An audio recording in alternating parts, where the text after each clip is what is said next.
Welcome to Aerospace Night at Deep Tech Week, San Francisco. Yeah.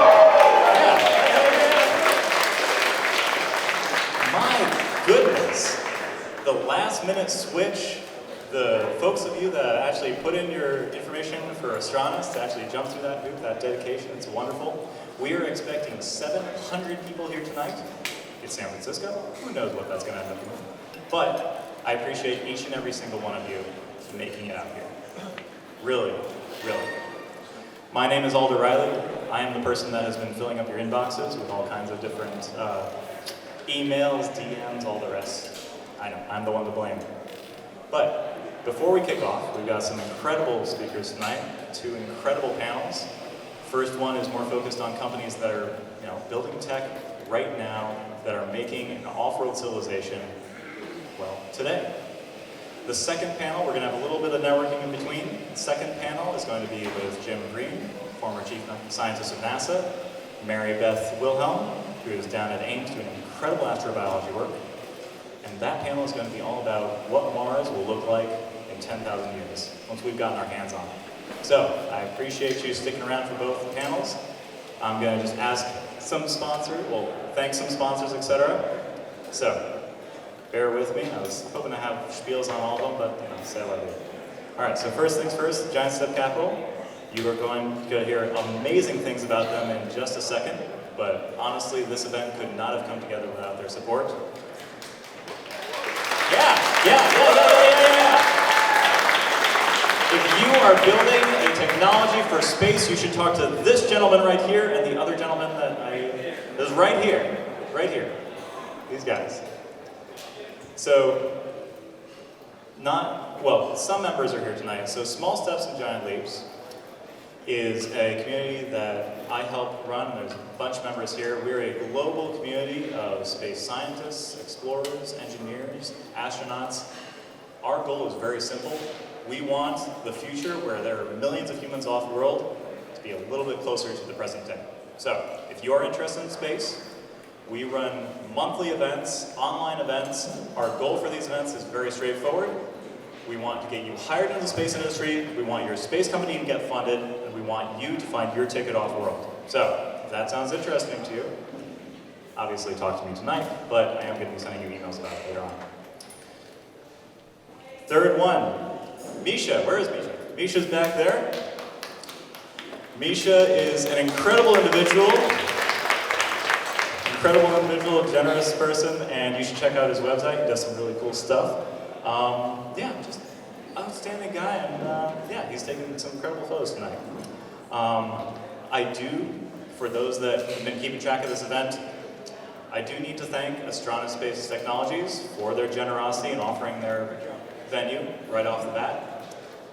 Didn't work out this time, but they have offered for future events, so those of you who are looking forward to seeing that satellite factory, keep an eye out. Yeah. 1517 Fund, if you're a young founder or someone who is in school now, just thinking about maybe dropping out and trying this entrepreneurship thing, check them out. They're doing really cool things. And with that, I'm going to pass it along to Faraz. Hello, everybody. Thank you for coming. Really, it's been a crazy day. Switched the venues, and all you beautiful people here with all these amazing backgrounds, dreamers, builders, investors, all in one room together. Deep Tech Week. It doesn't get better than that in San Francisco. And I'm not a local here. I'm from Chicago, so really excited to see everybody. So I'm the founder of Giant Step Capital. We're a deep science fund, and we have a heavy concentration in aerospace right now. So early investors in Varda, Albedo Space, Turion Space, Maiden Space, K2 Space. So it's getting pretty. it's getting a lot of space companies. And so one of the reasons we wanted to do this was to get all those people in the room together. You won't see our portfolio companies here today because we didn't want to make this our portfolio showcase. We wanted to really get people in the community together and all in one room and see what magic happens. So we have 2 amazing people to bring up now. Andrew Coate, who I can't thank enough for organizing this entire week.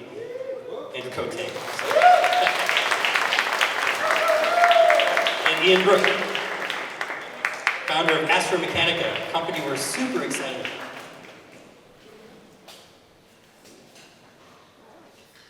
Thank you. Welcome to Aerospace Night. Welcome to Deep Tech Week as well. Raise your hand if you've been to more than 2 Deep Tech Week events. More than 3. Keep them up.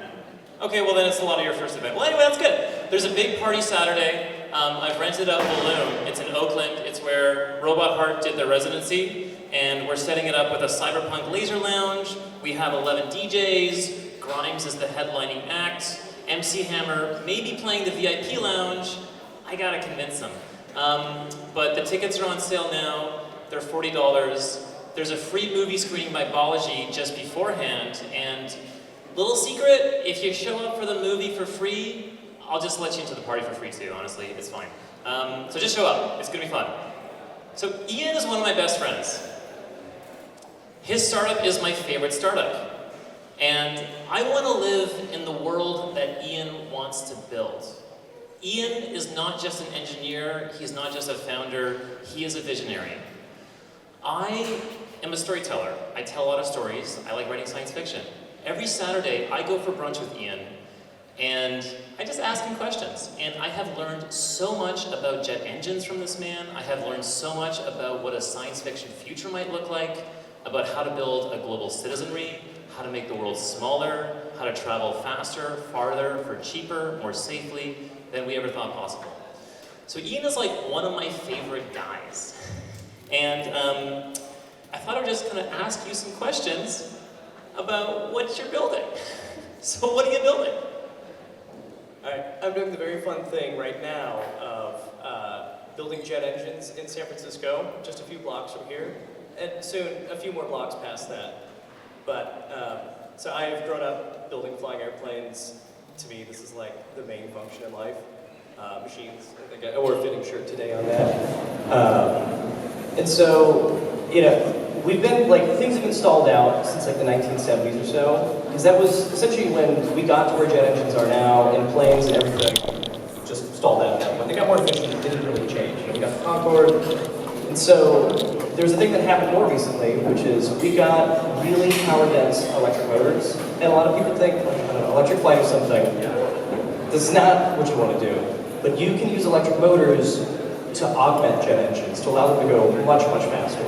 And also allow them to be much more efficient as they do it. So the system we built, we made several versions of this engine, and we'll soon be building an airframe to go with it, is what we call a turboelectric adaptive engine. So it's kind of based on existing jet engines, but it will allow us to take off just like a regular airliner and accelerate up to Mach 3.2. And it'll consume about half the fuel in doing that, which is say it'll have about twice the range of any prior supersonic system. And like, it's very concrete technology, and we've got some of that going, got that going already. And what kind of fuel you use, and what does the fuel do for your motors? It's another fun thing. I've spent much of my life burning jet fuel. I love it. But there's a thing much better than jet fuel that all rocket people switch to, which is liquid methane, also known as liquefied natural gas. So, fun fact, I learned as I was looking at rockets and pricing this out, it's a tenth the price of jet fuel.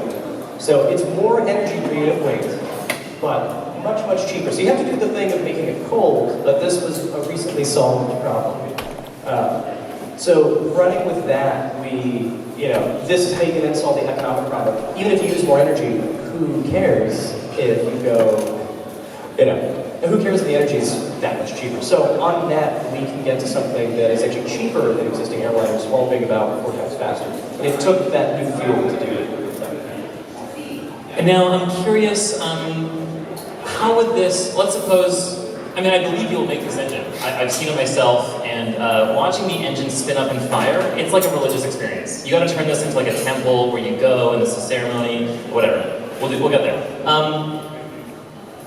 What kind of planes would you want to build, and then how expensive would it be for, say, me and some friends? I want to take a jet. I want to go to Taiwan. I want to go to Paris. This is another fun thing with what we're doing. The engines that we build and the airframes we're going to be building, we will be the same price per seat as an airliner, but you're actually going to be taking a private jet-sized aircraft. So for our initial airframe, the cost trans-Pacific for us, if you wanted to do SFO to Tokyo, in about 3.5 hours. The cost for the entire airplane, not per seat, should be about $2,500. Now that's our cost, so we need to make money. So we're going to be charging some amount more than that, but this is to say, you could probably book a jet with us around, $10,000 for even 4 friends. So 5 people total, 10 grand in under 4 hours. So we're essentially replacing the current model of, you call it buses, like the airlines are just buses. This system is just like an Uber. So not only are we making this better flying experience, but you actually solve the cost by switching away from the airline model to on-demand private jets, which is actually more cost-effective. So now I'm curious, so now you have to set up this whole network of, so you'll be building airplanes and then you'll be selling them to airlines, and then who's flying these, and then does that have any kind of social ramifications? That's right, so I don't make a lot of friends with the airlines, since the goal on this is to vertically integrate. So if you think about like the current model, if I were to go make airplanes, I would need to make my money selling those planes. That would then, so I need my margin, and then the aircraft operator, they're going to need their margin. And you get to something that's very quickly not affordable, and people say, but you need the specializations and so on. But actually, fun fact, United Airlines was started by Boeing, and it was so effective to be the aircraft manufacturer and operator that they passed a law banning that. Thankfully, the thing we're doing is not an airline, it's a private jet charter, so we get around that. So, this system, and then you have this novel fuel that we're using. So, we end up building a fully vertically integrated system. Like, that's how you get this to be affordable. You make the really insane big bet. And you do things in the meantime to fund these big bets, but you completely integrate to then get it to cost parity with airline travel. Okay, so let's suppose you have this airline operation, you have these supersonic jets, they're traveling at Mach 3.2, and it's an established business, people are traveling places, you've made the world smaller. What else can you do with this? Is there anything we can do that maybe would, say, open up, going off the planet, or like getting into orbit, or, what do you think about that? That's right. Another convenient thing. When you can go really fast using jet engines very efficiently, you can replace. So when you see a space launch, there's really two rockets. It's 2 rockets. It's a rocket on a rocket. That lower stage rocket, like in the recent Starship launches, is going from sea level 0 miles an hour up to about staging around like 60 kilometers and Mach 5. So that's entirely within the range and altitude that you can get to with jet engines, which is you're entirely in the air. That job should be done by an airplane. So the only rocket part you should have is the part that you need rockets to be in the vacuum of space. You do not need them to be in the atmosphere where the rocket starts at. So with this system, we could take something like, say, the Rocket Lab Electron. This is the initial payload we're looking at, building a thing of the similar mass. If we replace, if we use a plane as a booster stage, we can reduce the cost of orbit 4x. We're not inventing new rockets, but we can still reduce the cost to launch 4x over any rocket-based system, simply by the fact that we are reducing rocket mass 4 times in the total system. So, this ends up being, it's sort of logical that you should use the atmosphere as your ladder to space. Like planes, rocket people have a sort of different culture on this, and they use engines to pick them up, not wings. So they need to have really high thrust. So you're using the least efficient engine imaginable to do the hardest thing of picking this whole thing up. The much better model is to instead use the wings to pick you up, and then use an air-breathing jet engine that needs no oxidizer because it uses the air, use that to offset the drag and just fly to the edge of the atmosphere. And then, and only then, if you use the rocket for what it's good for, which is going back into space. That is pretty awesome. Now, I'm curious, how much did it even cost you to build your first engine? I conveniently had a machine shop before, so I'm pretty capital efficient in what I do.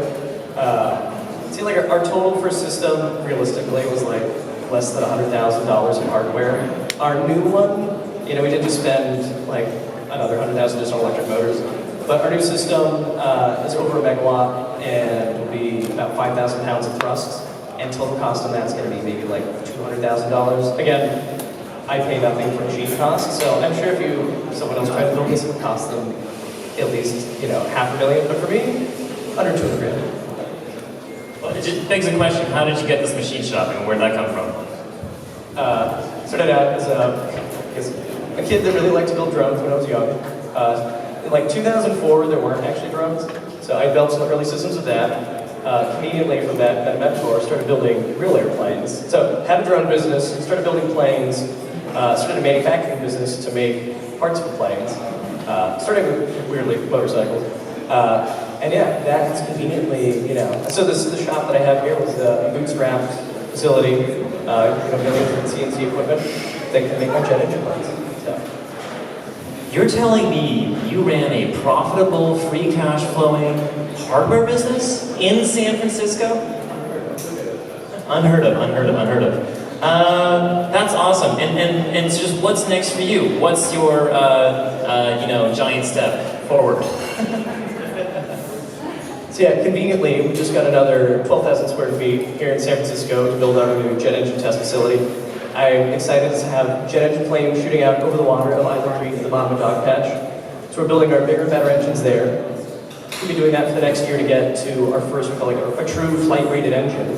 And we're designing the first airframe, so I've got a very good hire on the way on that one, so we'll join me on airframe design. And we're quickly going to be getting to a fairly sizable drone airframe that we'll start manufacturing end of next year. And we're aiming for the first trans-Pacific flight the year after that. So we can have the first ever supersonic, non-stop trans-Pacific flight in less than 2 years. Yeah. That's incredible. That's awesome. That's the science fiction future I want to live in. The last thing, Ian, is there anything you're looking for right now? I guess good people to help build airplanes, people that funded the building of airplanes. Okay, raise your hand if you like building airplanes. Anyone here like building airplanes? Okay, now raise the other hand if you like investing in airplanes. Who likes investing in airplanes? I see a few hands. Okay, well you guys should all go high five later and hang out at Ian's place. Thank you, Ian. Thanks so much.